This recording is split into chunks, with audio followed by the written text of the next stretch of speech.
यसलाई एउटा हामी दुःखद घटनाको रिपोर्टिङ गरिरहेको छु जुन चाहिँ तपाईको एउटा समाज परिवर्तनको लागि अहोरात चाहिँ अविनाश झा भन्ने कलकत्तिया झाले खट्नु भएको थियो र 6 महिना पहिला नै तपाईको अंसा सादा जुन पहिलादेखि नै कलाकार र सँगै गरेको काम अंसासँग चाहिँ उहाँले विवाह गराउनु भएको थियो र चाहिँ आज घटनामा अंसा सादा परिणत भएको छ। वास्तवमा यो घटना कसरी भएको छ भन्नु त अविनाशजी। मलाई यो घटनाको बारेमा मैथिलीमा कहूँ घटना के बारे में हमरा किछ पता नहीं। ऐसा पहले हो कोनो चीज के झंझट झगड़ा किछ नहीं होइ छले, एकदम खुशी से रहे छे। कनी माथ के रहे 2-4 हफ्ता कहने पहले जे कखनो काल कखनी ओकरा दिमाग में कथी भ जाय छे, कहीं कथी हमरा मन दूसरे टाइप के भ जाय, केस सब न चलो ई हमरा बजबे तराईको हैन, तराईको अविनाश झा हैन, अविनाश झाको पत्नीको नाम मलाई थाहा भएन। उहाँको पत्नी बित्नु भएको छ है। म तपाईहरुलाई एउटा कुरा साँच्चै र साबितमा कुरा भन्छु, अनुभव हैन, रिपोर्ट रिसर्च सब गरेर भनिरहेको छु। यो त्यसको डेथको पछाडिको कारण यही रहेछ कि हैन, ऊ हैन अब अविनाश झा रहेछ, ऊ सादा रहेछ हैन। अब त्यो कास्टले गर्दा नि भएको छ। अनि उतातिर लोअर धनिक र त्यो धनिक मनिक पनि कुरा आउँछ कति बेला कन्सेप्चुअली।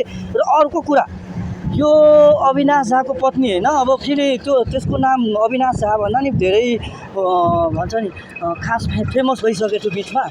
अनि बिचमा यसको नाम धेरै फेमस भयो हैन, बल्ल तल्ल चल्यो। हान्देऊ या ठोक्देऊ, ठोके नि मरिहाल्छ यार, मुजी दिमाग खराब गर्ने यार, सब चुटिया बनाउने मात्र छ। अनि के गर्ने पछि हैन, म के भन्न खोजेँ के थिएँ हैन, यो साला आएर डिस्टर्ब थियो बस्यो। अनि त्यो अविनाश झाको पत्नी हैन बित्नु कारण म सुसाइडल हैन, 100% सुसाइडल छ। त्यो प्रेसराइज भएर अब हुनसक्छ त्यो पति पत्नीको बिचमा झगडा भएर केही तनाव भएर हैन, त्यो थर्ड पर्सनको आएर हैन, त्यही भएछ कि म अस्ति रिसर्च गर्दा त्यो फाइन्ड गर्न पाएको थिएन। तर अस्तिको कारणले गर्दा आज म रिसर्च गरेँ हैन, बल्ल मैले बुझेँ कि यो अविनाश झाको पत्नी हैन बित्नको कारणको त्यसको पछाडिको मेन हात हैन त्यसको रहेछ के अविनाश झाको। अब म त्यति कन्फिडेन्टली भन्दैन अविनाश चाहिँ झाले मारेछ हैन, त्यो मारे छैन। तर पनि म शङ्का त्यो माथि धेरै गर्छु, किनकि त्यो उसको पत्नी थियो, उसको पत्नी धेरै फेमस भइसक्यो, त्यो वर्ल्डमै उसको नाम गइरहेको छ हैन। मैथिली समाजबाट उहाँ ठुलो हैन अभिनेत्री हुनुहुन्छ। अनि यो अभिनेत्रीको अचानक डेथ कारण धेरै ठुलो छ। अस्ति भर्खर त्यसको भिडियो मैले हेरिरहेको थिएँ, त्यो भिडियो लास्टै फेमस हैन, लास्टै भन्छ नि ट्रेन्डिङमा गइरहेको छ कि भ्युज ट्रेन्डिङमा। अनि त्यो फेमस भएर हुनसक्छ कि चक्कर भएर नि मार्न सक्यो होला।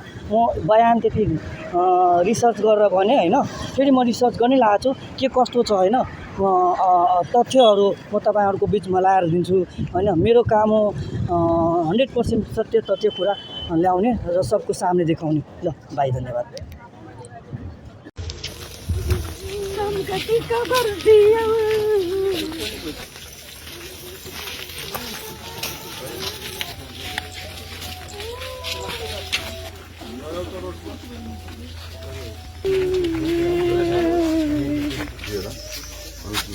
पुरा गरेर मलाई पठाइदिन्छु, त्यसपछि अन्य ठिक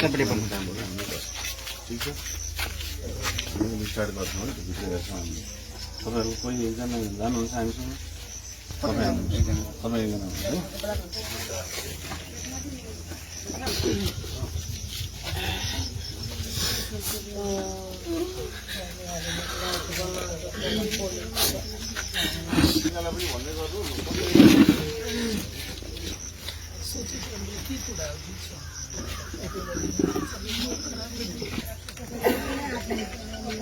अहाँ अंसा सादा के बाबू छे जी। की छै घटना के बारे में कथी अहाँ के जानकारी है?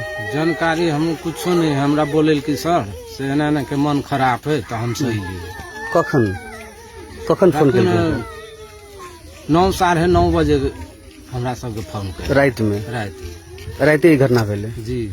तभी से एनाहिते से लाश पड़ल छै। हाँ वहने टांगल हेली, हम सब 10-10:30 बजे अइले पुगली रात में। हाँ तो अइले सर सब रहे ने, तो जाके हमरा देखा देलक, से कहलक देखियो, तो हम देखलिए बस एक बेर देखा देल के।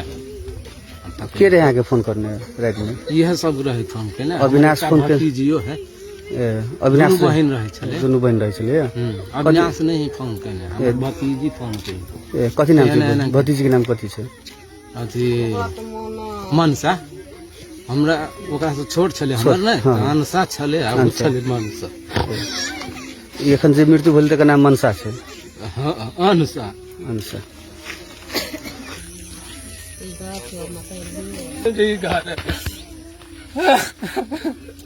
हमरा फोन केने बल हमरा मन खराब रहे ना तो कहलक बाबू नु मन खराब तो हम कहले हमरा मन खराब है तू कथी फांसी लागल अवस्थामा छ भित्र फांसी लागल अवस्थामा